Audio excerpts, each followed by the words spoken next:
ചാലിയാറിൽ കൂടുതൽ മൃതദേഹങ്ങൾ ലഭിച്ചതിൻ്റെ വാർത്ത കൂടി വരുന്നു. നമുക്ക് മറ്റൊരു ഈ ചാലിയാറിൽ കണ്ട മൃതദേഹങ്ങൾ കൂടാതെയാണ് ഈ വയനാട്ടിൽ മരിച്ചവരുടെ എണ്ണം നമ്മൾ പറഞ്ഞത്. ഇതുവരെ ചാലിയാറിൽ കണ്ടെടുത്ത് 10 പേരാണെന്ന് പറയുന്നു. കൂടുതൽ വിശദാംശങ്ങളുമായി ഞങ്ങളുടെ പ്രതിനിധി ഷഹദ് റഹ്മാൻ ചേരുന്നു. Shahad, good morning. ഷഹദ്, സത്യം പറഞ്ഞാൽ വല്ലാത്ത നടക്കുന്ന ഒരു സാഹചര്യത്തിലൂടെയാണ് ഈ പ്രക്ഷേപണം ആളുകൾ കേട്ടുകൊണ്ടിരിക്കുന്നത്. എന്താണ് ഈ നിലമ്പൂരിൽ നിന്ന് വരുന്ന വാർത്തകൾ? ഏറെ വേദന ജനിപ്പിക്കുന്ന വാർത്തകളാണ് ഈ ഒരു ഘട്ടത്തിൽ നിലമ്പൂരിൽ നിന്നും നമുക്ക് പങ്കുവെക്കാനുള്ളത്. കാരണം ഈ വയനാട്ടിൽ ഉരുൾപൊട്ടിയ പശ്ചാത്തലത്തിൽ കൂടുതൽ മൃതദേഹങ്ങൾ ഇപ്പോൾ ഒഴുകിയെത്തുന്നത് ഈ ചാലിയാർ തീരത്തേക്കാണ്. ഈ പോത്തുകൽ പഞ്ചായത്തിന്റെ പരിധിയിൽ വരുന്ന ചാലിയാർ തീരത്തേക്കാണ് കൂടുതലായിട്ടും ഈ മൃതദേഹങ്ങൾ ഒഴുകിയെത്തുന്നത്. ഇപ്പോൾ ഏറ്റവും ഒടുവിൽ ലഭ്യമാകുന്ന വിവരം അനുസരിച്ച് ഇപ്പോൾ 10ഓളം മൃതദേഹങ്ങളാണ് ഇപ്പോൾ ഈ ചാലിയാർ തീരത്തേക്ക് ഒഴുകി വന്നിട്ടുള്ളത്.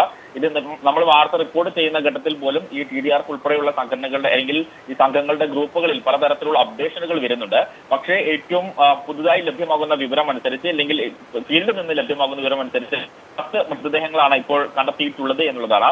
അതിൽ ഇരുട്ടുകുത്തിയിൽ 3 മൃതദേഹം, അതുപോലെ തന്നെ മത്തിക്കൈയിൽ 1, ഭൂതാനം വെള്ളിലമാട് അവിടെ 1, അമ്പുട്ടാൻപുട്ടിയിൽ അതുപോലെ തന്നെ 1 മൃതദേഹം, മുണ്ടേരി കമ്പിപ്പാലത്തിന് സമീപത്ത് 1 മൃതദേഹം എന്നിങ്ങനെ നീളുകയാണ് ആ ലിസ്റ്റ് എന്നുള്ളതാണ്. ഇതിൽ ചെറിയ കുട്ടി ഉൾപ്പെടെയുള്ള ആളുകളുടെ മൃതദേഹമാണ് ഇപ്പോൾ കണ്ടെത്തിയിട്ടുള്ളത് എന്ന കാര്യത്തിൽ ഒരു കൃത്യതയും വ്യക്തതയും വന്നിട്ടുണ്ട്. കാരണം ചില മൃതദേഹങ്ങൾ തിരിച്ചറിയാൻ പറ്റാത്ത സാഹചര്യത്തിലാണ് ഇപ്പോൾ ഉള്ളത്. അതുപോലെ തന്നെ ഒരു കുട്ടിയുണ്ട്. താങ്കളൊന്ന് വെയിറ്റ് ചെയ്യാൻ ഞാൻ മനീഷ് മൂർത്തിയോട് ഒരു കാര്യം ചോദിക്കട്ടെ. മനീഷ് മൂർത്തി, താങ്കൾ ഈ പ്രദേശം ഈ ചൂരൽമലയും മുണ്ടകൈയൊക്കെ നന്നായിട്ട് അറിയാവുന്ന ആളാണ്, താങ്കൾ അവിടുത്തുകാരനാണല്ലോ. അതുകൊണ്ട് ഞാൻ ചോദിക്കുകയാണ്, ഈ മുണ്ടകൈ ഒഴുകി ചാലിയാർ പുഴയിലേക്കാണോ പോകുന്നത്? കാര്യം ചാലിയാർ പുഴയിൽ നിന്നാണ് കൂടുതൽ മൃതദേഹങ്ങൾ ഇപ്പോൾ ലഭിച്ചിരിക്കുന്നത്. ഈ 10 പേരുടെ മൃതദേഹങ്ങൾ ലഭിച്ചു എന്ന് പറയുന്നു. എന്താണ് അവസ്ഥ? അത് നിലമ്പൂർ മേഖലയാണ്. അതായത് മുണ്ടക്കൈ കഴിഞ്ഞാൽ പിന്നെ നിലമ്പൂർ കാടുകളാണ്. അതിനകത്തു കൂടിയാണ് ഈ പറഞ്ഞ നദി ഒഴുകുന്നത്. സ്വാഭാവികമായും മൃതദേഹങ്ങൾ അവിടെ എത്താനുള്ള സാധ്യത വളരെയധികം കൂടുതലാണ്. പക്ഷേ അതുവഴി ഒരു രക്ഷാപ്രവർത്തനം എന്തായാലും നടക്കില്ല. കാരണം കാട് വനപ്രദേശമാണ്. അവിടേക്ക് ആ രീതിയിലുള്ള രക്ഷാപ്രവർത്തനം നടക്കില്ല. അത് മൃതദേഹങ്ങൾ അവിടേക്ക് ഒഴുകിയെത്താനുള്ള സാധ്യത വളരെയധികം കൂടുതലാണ്. കാരണം നിലമ്പൂർ പുഴയാണ് ആ ഒരു സൈഡിൽ കൂടെ. അത് രണ്ടും ഉത്ഭവിക്കുന്നത് ഈ മലയിൽ നിന്ന് തന്നെയാണ്. അതായത് ഇപ്പോൾ ഉരുൾപൊട്ടലുണ്ടായ ഈ മലയിൽ നിന്ന് തന്നെയാണ് ഉത്ഭവിക്കുന്നത്. സ്വാഭാവികമായും അത് മലവെള്ളപ്പാച്ചിലിൽ ഒഴുകിയെത്താനുള്ള സാധ്യത വളരെ കൂടുതലാണ്. എന്തായാലും അതുകൂടി ആ ഒരു കണക്കുകൾ കൂടി വരുമ്പോൾ ഇത് വലിയ ദുരന്തമായി തന്നെ മാറുന്നു എന്നുള്ളതാണ് ഏറ്റവും പ്രധാനപ്പെട്ട കാര്യം. കാരണം സുർജിത്ത് റിപ്പോർട്ട് ചെയ്യുന്നതനുസരിച്ചാണെങ്കിൽ 15 മൃതദേഹങ്ങൾ ഇതുവരെ അവിടെ നിന്ന് കണ്ടെത്തുന്നു. മാത്രമല്ല ഇപ്പോൾ ചാലിയാർ പുഴയിൽ എത്തിയ മൃതദേഹങ്ങളുടെ കണക്കുകൾ കൂടി വരുമ്പോൾ അത് ഒരു വലിയ ദുരന്തമായി തന്നെ മാറുന്നു എന്നുള്ളതാണ് നോക്കിക്കാണേണ്ട ഒരു കാര്യം. ഇനി മറ്റൊരു പ്രധാനപ്പെട്ട വിഷയമുള്ളത് മുണ്ടക്കൈ പ്രദേശത്താണ്. മുണ്ടക്കൈ പ്രദേശത്തുള്ള ആളുകളുമായി നമ്മളിപ്പോൾ അല്പസമയം മുമ്പ് നമുക്ക് സംസാരിക്കാൻ സാധിച്ചു. അവർ സംസാരിക്കുമ്പോൾ അവർ പറയുന്നത് 100-ലധികം ആളുകൾ അവിടെ ഇപ്പോഴും കുടുങ്ങിക്കിടക്കുന്നു. മാത്രമല്ല നിരവധി വീടുകൾ, അതായത് നമ്മൾ സംസാരിച്ചാൽ പറഞ്ഞത് മുണ്ടക്കൈ പ്രദേശമില്ല, വളരെ ചുരുങ്ങിയ വീടുകൾ മാത്രമാണ് അവിടെ ബാക്കിയുള്ളത്. അതായത് തകർന്ന വീടുകൾക്കുള്ളിൽ ആളുകളുണ്ട്. അവരെ രക്ഷപ്പെടുത്താൻ ഞങ്ങൾക്ക് സാധിക്കുന്നില്ല. മറ്റു പലരെയും ഞങ്ങൾക്ക് രക്ഷപ്പെടുത്താൻ സാധിച്ചു. അവരെയൊക്കെ പരിക്കുകളോടെ ഇപ്പോൾ അവർക്കൊപ്പമുണ്ട്. ഏകദേശം ഞാൻ സംസാരിച്ചയാൾ നിൽക്കുന്ന സ്ഥലത്ത് 100-ലധികം ആളുകൾ, ഇപ്പോൾ 100ഓളം ആളുകൾ അവിടെ തന്നെ ഉണ്ട് എന്നുള്ളത്. മറ്റ് പലയിടങ്ങളിലും സമാനമായ രീതിയിൽ ആളുകളുണ്ട്. മറ്റൊരു കാര്യം IC ബാലകൃഷ്ണൻ MLA പറഞ്ഞത്, അതായത് അച്ഛനും അമ്മയും മരിച്ചു കിടക്കുകയാണ്. കാല് വലിയൊരു പാറക്കഷ്ണത്തിൻ്റെ അടിയിൽപ്പെട്ടത് കാരണം ഒരു മകന് എഴുന്നേക്കാൻ പോലും കഴിയാത്ത, കൺമുമ്പിൽ അച്ഛനും അമ്മയും മരിച്ചു കിടക്കുന്ന സാഹചര്യത്തിൽ പോലും എഴുന്നേറ്റ് എന്തെങ്കിലും ചെയ്യാൻ കഴിയാത്ത ഒരു സാഹചര്യമാണ് ഈ മുണ്ടക്കൈ പ്രദേശത്ത് നിലനിൽക്കുന്നതെന്നാണ് അദ്ദേഹം ഒരു വീട്ടിലെ കാര്യം പറഞ്ഞുകൊണ്ട് നമ്മോട് പറഞ്ഞത്. അത്രയും നടുക്കുന്ന സാഹചര്യവും വാർത്തകളും വരികയാണ്.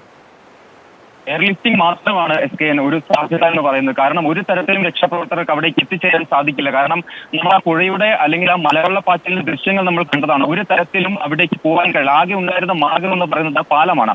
ആ പാലത്തിന് എത്രയോ 10 മടങ്ങ് വലുപ്പത്തിലാണ് ഇപ്പോൾ ആ പുഴ ഒഴുകിക്കൊണ്ടിരിക്കുന്നത്.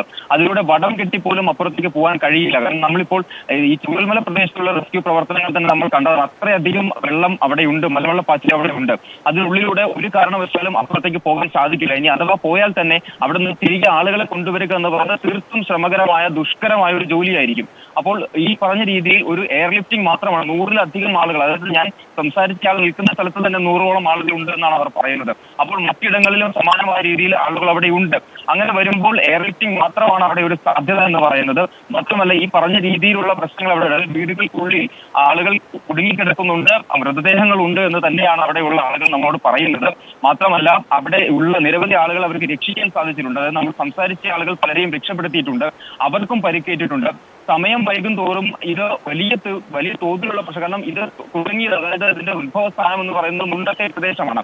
അവിടെ നിന്നാണ് ഉരുൾപൊട്ടി വരുന്നത്. 2 തവണ ഉരുൾപൊട്ടൽ കൃത്യമായി തന്നെ അവിടെയുള്ള ആളുകൾ പറയുന്നുമുണ്ട്. അതായത് മനീഷ് മൂർത്തി ഈ പ്രദേശത്ത് ഉള്ള ആളാണ്, അദ്ദേഹം നമ്മുടെ മാധ്യമ സംഘത്തിലെ അംഗമാണ്. ഇപ്പോൾ ചാലിയാറിൽ 10 പേരുടെ മൃതദേഹങ്ങൾ കണ്ടെത്തി എന്ന രീതിയിൽ വാർത്ത വരുന്നു. 24ന്റെ പ്രതിനിധി തോമസ് കുട്ടി കൂടി ചാലിയാറിൽ നിന്ന് നമുക്കൊപ്പം ശരിയാണ്. തോമസ് കുട്ടി, ഏറ്റവും നടുക്കുന്ന വാർത്തയാണ് ചാലിയാർ പുഴയിൽ നിന്ന് നമുക്ക് ലഭിച്ചുകൊണ്ടിരിക്കുന്നത്. ഏറ്റവും ലേറ്റസ്റ്റ് വിവരങ്ങൾ എന്താണ് ചാലിയാറിൽ നിന്ന്? ചാലിയാർ പുഴയുടെ വിവിധ ഭാഗങ്ങളിലായിട്ട്, അതായത് ചാലിയാർ പുഴയുടെ പോത്തുകൽ പഞ്ചായത്തിന്റെ പരിധിയിൽ വരുന്ന വിവിധ ഭാഗങ്ങളിലായിട്ട് മച്ചിക്കയ്യ്, അതേപോലെ തന്നെ വെള്ളിയിലക്കുന്ന്, അതേപോലെ തന്നെ നമ്മുടെ പുലിപ്പാല, ഇരുട്ടുകുത്തി, മുണ്ടേരി കമ്പിപ്പാലം ഭാഗങ്ങളിലായി, അമ്പട്ടാമ്പട്ടി ഭാഗങ്ങളിലായി 10 മൃതദേഹങ്ങൾ ഇതിനോടകം വന്നടങ്ങിയിട്ടുണ്ട്. 4 മൃതദേഹങ്ങൾ കണ്ടെടുത്തിട്ടുണ്ട്. 4 മൃതദേഹങ്ങൾ ചാലിയാർ പുഴയ്ക്ക് അക്കരെ ഇരുട്ടുകുത്തി ഭാഗത്താണ്. ചാലിയാർ പുഴയിലൂടെ ഇപ്പോൾ അക്കരയ്ക്ക് കിടക്കാനുള്ള യാതൊരു സംവിധാനവുമില്ല. ഇരുട്ടുകുത്തി മലയിൽ ഉണ്ടായിരുന്ന പാലം പോയിട്ട് ബദൽ പാലം വന്നിട്ടില്ല. അതിനാൽ തന്നെ ഫയർഫോഴ്സ്, ജംഗി ബോട്ട് അടക്കമുള്ള സംവിധാനത്തോടു കൂടി മാത്രമേ പോലീസിന് അപ്പുറത്തേക്ക് കടക്കാൻ കഴിയുള്ളൂ. ഒരു കാരണവശാലും അപ്പുറത്തേക്ക് കടക്കാൻ പറ്റാത്ത അത്ര വെള്ളമാണ് ചാലിയാറിൽ ഒഴുകുന്നതും. അതും ഈ മൃതദേഹങ്ങൾ ഇക്കരെ എത്തിക്കുന്നതിന് വലിയൊരു പ്രയാസമാണ് ഇപ്പോൾ നേരിടുന്നത്. 10ഓളം മൃതദേഹങ്ങളാണ് വയനാട്ടിലുണ്ടായ ഉരുൾപൊട്ടലിന്റെ ഭാഗമായി നമ്മുടെ ചാലിയാർ പുഴയിലേക്ക് എത്തിയിരിക്കുന്നുള്ള സങ്കടകരമായ വാർത്തയാണ് ഇപ്പോൾ റിപ്പോർട്ട് ചെയ്യപ്പെടാനുള്ളത്. അതിൽ ഒരു കുഞ്ഞിന്റെയും സ്ത്രീയുടെയും ഉൾപ്പെടെയുള്ള മൃതദേഹങ്ങളുണ്ട്. തലയില്ലാത്ത ഒരു മൃതദേഹവും ഉണ്ട്. വലിയ വിവരങ്ങൾ നൽകുന്നത് കക്കയം ഡാം തുറന്നു എന്ന വാർത്ത ഇപ്പോൾ വരുന്നു. കേരളത്തിലെ 10 വിദ്യാഭ്യാസ സ്ഥാപനങ്ങൾക്ക് അവധി പ്രഖ്യാപിച്ചിട്ടുണ്ട്. ഇടുക്കി ജില്ലയിൽ കനത്ത മഴ തുടരുകയാണ്. മാത്രമല്ല എല്ലാവിധമായ സുരക്ഷാ ക്രമീകരണങ്ങളും ജനങ്ങൾ പാലിക്കണമെന്നാണ് നമുക്ക് പറയാൻ കഴിയുന്നത്. ഇപ്പോൾ ആകെ 10 ജില്ലകളിലാണ് അവധി പ്രഖ്യാപിച്ചിരിക്കുന്നത്. കോട്ടയം, ഇടുക്കി, എറണാകുളം, തൃശ്ശൂർ, പാലക്കാട്, മലപ്പുറം, കോഴിക്കോട്, വയനാട്, കണ്ണൂർ, കാസർഗോഡ്. ഒരിക്കൽ കൂടി ഞാൻ പറയാം, ഇപ്പോൾ ടിക്കറിലുണ്ട് ഏതൊക്കെ ജില്ലകളിലാണ് വിദ്യാഭ്യാസ സ്ഥാപനങ്ങൾക്ക് അവധി കൊടുത്തിരിക്കുന്നത്. എല്ലാ വിദ്യാഭ്യാസ സ്ഥാപനങ്ങളും അടഞ്ഞു കിടക്കും ഈ 10 ജില്ലകളിൽ. കോട്ടയം, ഇടുക്കി, എറണാകുളം, തൃശ്ശൂർ, പാലക്കാട്, മലപ്പുറം, കോഴിക്കോട്, വയനാട്, കണ്ണൂർ, കാസർഗോഡ് ജില്ലകളിൽ എല്ലാ വിദ്യാഭ്യാസ സ്ഥാപനങ്ങൾക്കും അവധി പ്രഖ്യാപിച്ചിട്ടുണ്ട്. യഥാർത്ഥത്തിൽ കനത്ത മഴ പല ജില്ലകളിലും തുടരുകയാണ്. കൂടുതൽ മഴക്കെടുതികളുടെ വാർത്തകളും വന്നുകൊണ്ടിരിക്കുന്നു.